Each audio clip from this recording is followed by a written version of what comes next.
પીડા આરબી ક્યાં ફરજ બજાવો છો ને કઈ? Jetpur depot manager. 8 થી 10 લોકો સામાન્ય ઇજાગ્રસ્ત થયેલા છે અને 73-76 નંબરની બસ છે ઢાકથી જેતપુર તરફ આવી રહી હતી। ડ્રાઈવરને કંઈક તકલીફ થવાથી આવો બનાવ બને છે। અત્યારે હું સ્થળ ઉપર છું અને અત્યારે મારી પાસે પ્રાથમિક માહિતી છે, સંપૂર્ણ માહિતી નથી। અહેવાલ ચાલુ છે, પ્રાથમિક તપાસ ચાલુ છે, સંપૂર્ણ તપાસ થશે પછી સંપૂર્ણ માહિતી આપવામાં આવશે।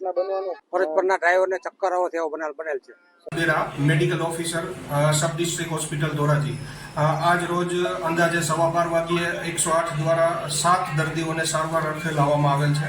દર્દીઓને પૂછતા જણાવેલ છે કે ધોરાજી જેતપુરની વચ્ચે હાઈવે પર ઇક્વેટિક હોટલ પાસે એસટી બસ પલટી મારેલ હોય અને જે અર્થે સારવાર માટે અહીંયા 108 દ્વારા આવેલ છે। આ અલગ અલગ જે 7 દર્દીઓ છે એમાંથી એક દર્દીને માથાના ભાગે ઈજા હોય અને એક દર્દીને હાથમાં ફ્રેક્ચર હોય। જે આ 2 દર્દીને વધારે સારવાર અર્થે જૂનાગઢ સિવિલ ખાતે રિફર કરેલ છે અને અન્ય દર્દીઓને નાની મોટી મૂંઢ ઈજાઓ જોવા મળેલ છે, જે અહીં સારવાર આપી અને અહીં એડમિટ રાખેલ છે।